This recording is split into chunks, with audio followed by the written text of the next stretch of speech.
Have you ever noticed how silence can change a room? You don't shout, you don't beg, you simply stop showing up the way they expect. And suddenly everything shifts. People begin to question, they chase, they feel your absence more than they ever valued your presence. Because availability was never about love. It was about control. This is what both Stoic thinkers and Carl Jung understood deeply, that your energy is power. And the moment you stop giving it away so freely, the game changes. In this video, we'll uncover what happens when you stop being emotionally available, and why silence can be the most powerful statement you'll ever make. Let's begin with silence itself. Number 10. Silence reveals everything. Have you ever noticed how silence has a way of making people uncomfortable? Not because it's empty, but because in silence, everything starts to speak louder. When you stop reacting, when you no longer explain, defend, or justify, the mask that others wear begins to slip. People who were once confident in their power over you start to feel something they didn't expect: uncertainty. Silence disorients those who depend on your energy. It removes their favorite weapon, your reaction. Because every time you respond, even just a little, you feed them. You reassure them that they still have a piece of you to pull, to shape, to control. But when the noise disappears, when your presence becomes still, they're forced to face something they've avoided all along: their own reflection. Silence is uncomfortable because it reveals truths words often hide.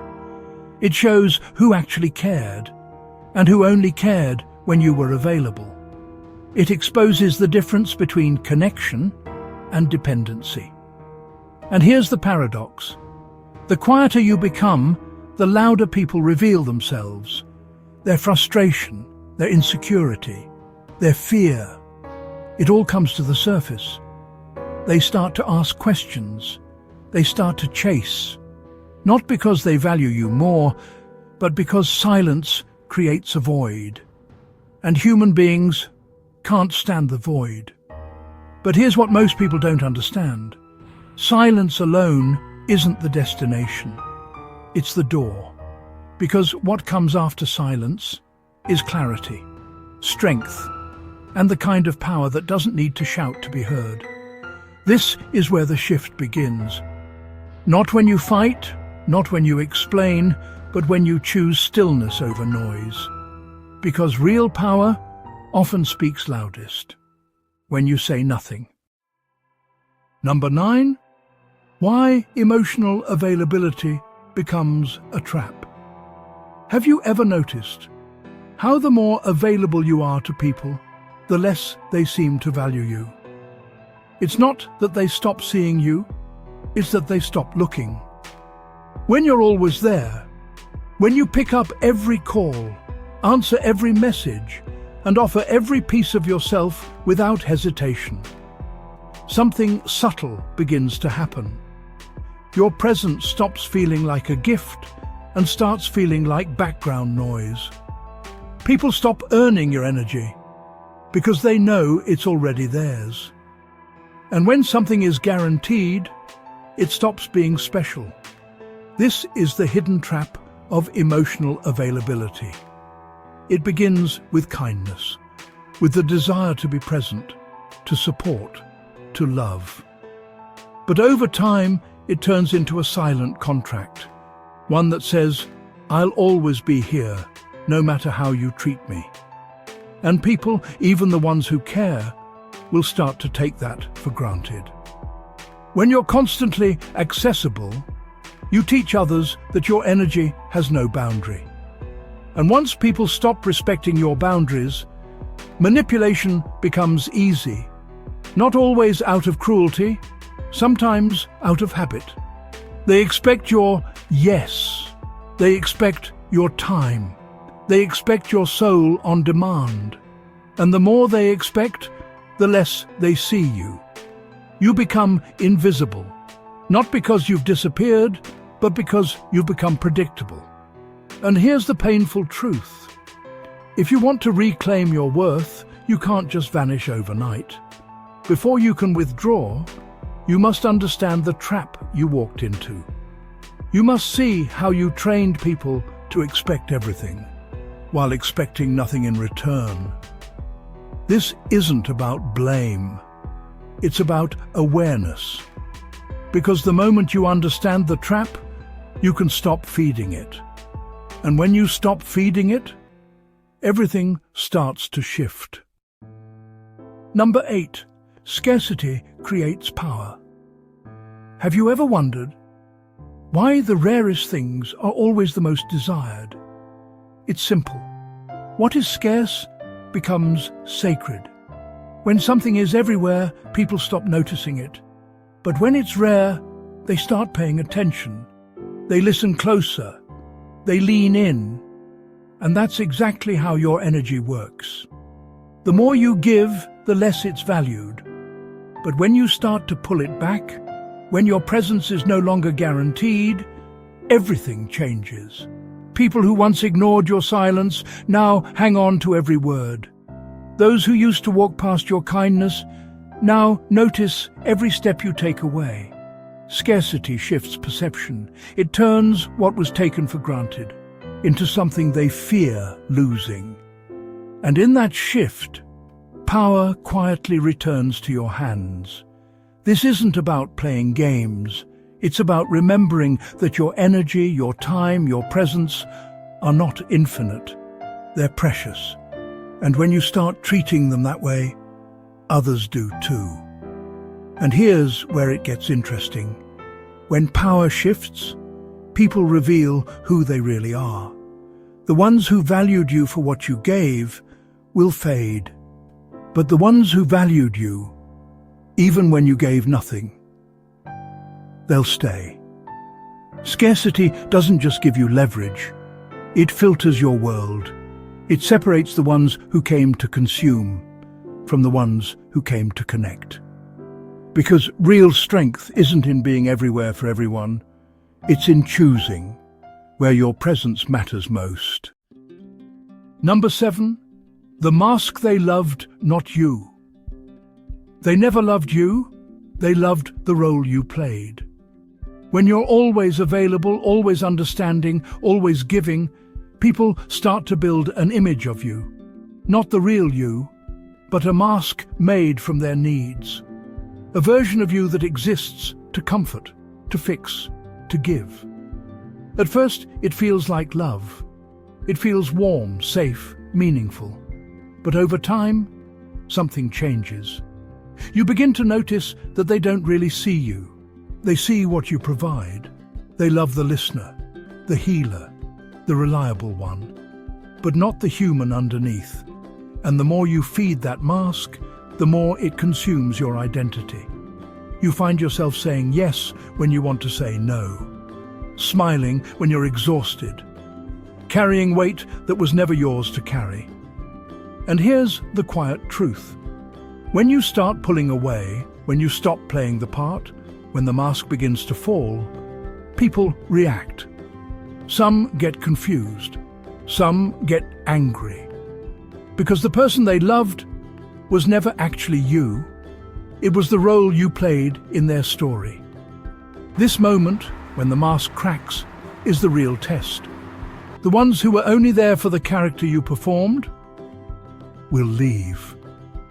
But the ones who saw you even through the mask, they'll stay. And that's the beauty of letting the mask fall. It's painful, yes, but it's honest. It strips away the illusions. It shows who's real and who never was. Because love built on expectation isn't love. It's dependency. And the moment you stop playing the role is the moment you start becoming free. Number 6, the energy economy. Your energy is currency. Spend it wisely. Every reaction you give, every explanation, every argument, every emotional investment is a transaction. You may not see it, but something is always being spent. Carl Jung once said that psychic energy, the force that drives your thoughts, emotions, and actions, is finite. That means every time you pour your energy into something, there's less of it left for you. Think about how often you give it away without noticing. Arguing with people who don't want to understand. Explaining yourself to those who've already made up their minds. Showing up for people who never show up for you. Every reaction costs something. And the more you react, the more you empty your account. The dangerous part is most people don't even realize how valuable that energy is until it's gone. They wake up tired, numb, burned out, not because life is empty, but because they've spent everything on things that gave nothing back. But those who understand the energy economy, they live differently. They choose their words carefully. They give their silence more often than their explanations. They understand that every reaction must be earned, not demanded. And that's why people who know the value of their energy rarely react. They've learned to invest, not to waste. Protecting your energy isn't selfish. It's essential. Because the more you hold on to it, the more power you have to build the life you actually want. So the next time someone tries to pull you into noise, remember this. Every reaction is a withdrawal from your inner bank, and your energy is far too valuable to hand out for free. Number 5. Strategic withdrawal is not escape. Leaving the room isn't running away, it's rising above. In a world that glorifies loudness, constant replies, endless arguments, emotional outbursts, walking away can look like weakness. But in reality, it's one of the most powerful moves you can make. Strategic withdrawal isn't about avoiding life. It's about protecting your peace. The Stoics understood this deeply.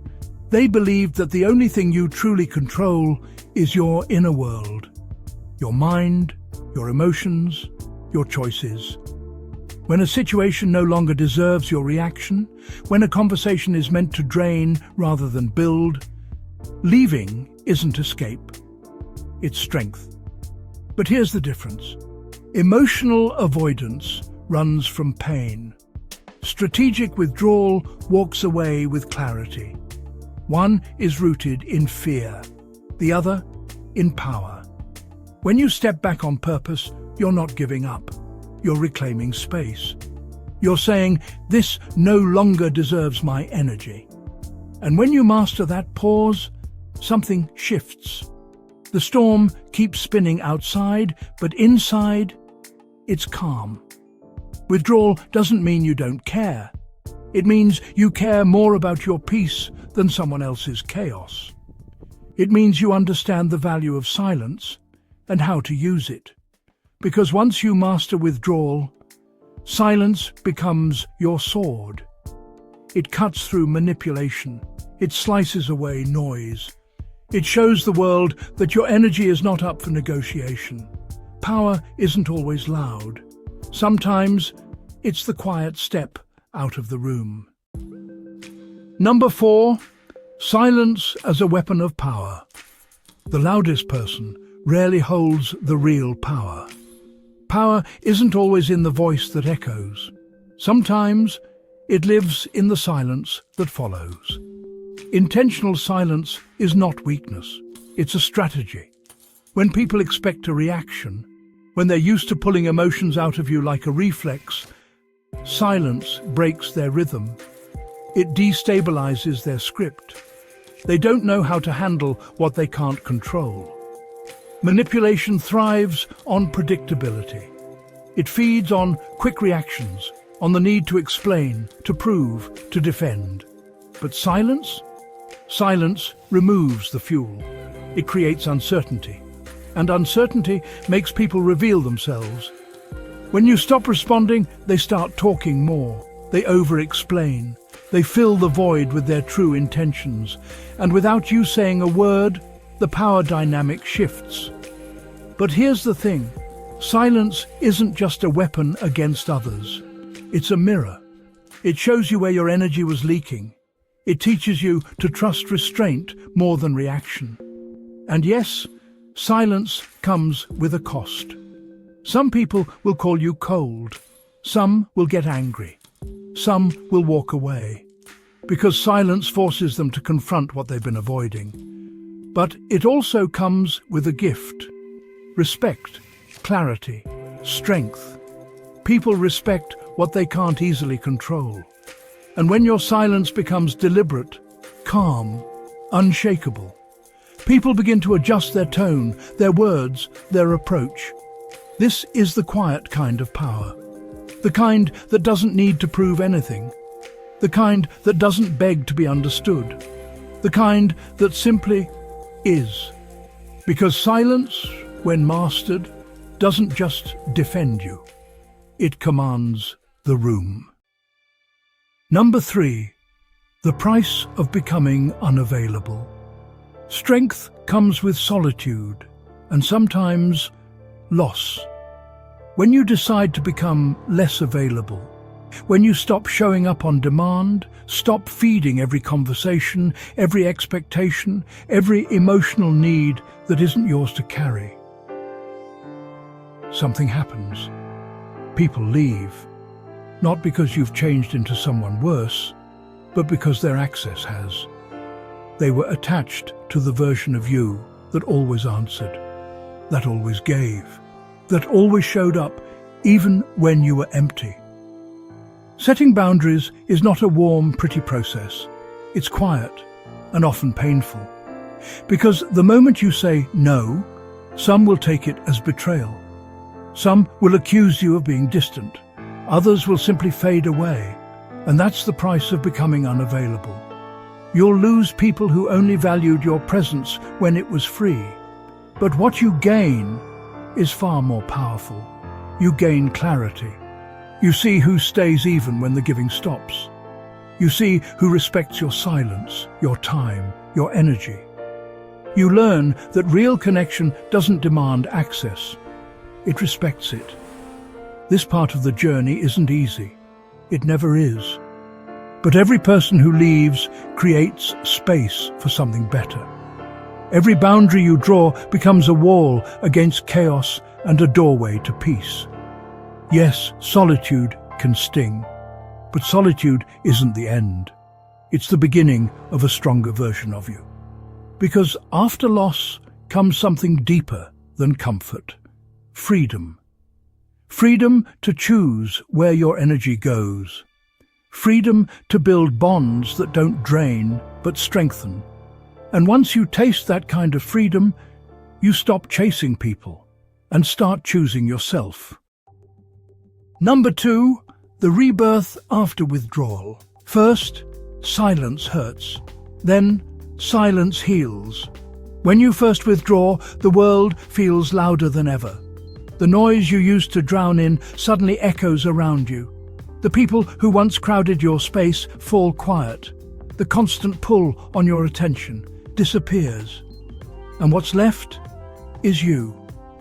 At first, that can feel unbearable, because silence holds up a mirror. It reflects every fear, every doubt, every piece of yourself you've ignored while giving everything away. You feel the ache of the empty space. But what you don't see yet is that this space isn't a void. It's fertile ground. Slowly, the noise fades, the ache softens, and something else begins to grow: clarity.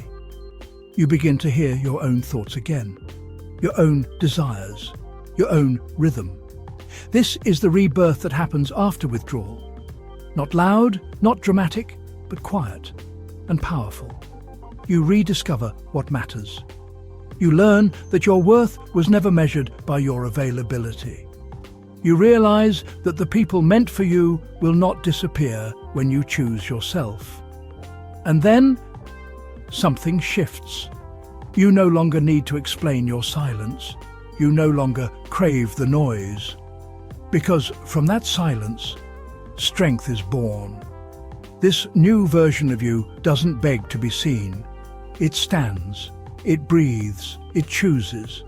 Because real power isn't found in the noise of others. It's found in the stillness of your own soul. And that's the beauty of withdrawal.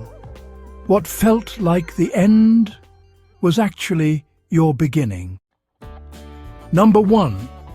Choose yourself and everything changes. When you stop being available for the world, you become available for yourself. This is where everything changes. Not because the world becomes quieter, but because you do. Not because everyone else suddenly respects you, but because you finally respect yourself. For so long, your energy has been scattered, pulled in 1,000 directions, feeding conversations that went nowhere, relationships that drained, and expectations that were never yours to carry. And now, that energy returns home. This is what both Stoic philosophy and Jungian psychology understood. True power is internal. It's not about controlling others, it's about no longer allowing them to control you. The Stoics believed in the fortress of the mind, a place no one can enter without your permission. Jung spoke of individuation, becoming whole, becoming yourself, not the version others demand. When you choose yourself, something extraordinary happens. The noise doesn't stop, but it no longer shakes you. The world doesn't shrink, but your center grows stronger. You stop chasing validation. You stop explaining your silence. You stop bending to fit spaces that were never meant for you. And yes, this choice comes with loss, with solitude, with moments where you stand alone. But standing alone is not the same as being lost. It's the moment your feet finally touch solid ground. You begin to walk differently, speak differently, live differently, because your energy now serves your growth, not your fears. Choosing yourself isn't about arrogance, it's about alignment. It's about standing at the center of your own life, and finally deciding who gets to step inside. This is where your new story begins. Not with a scream, but with quiet strength, with stillness, with the kind of peace that can't be taken, only chosen.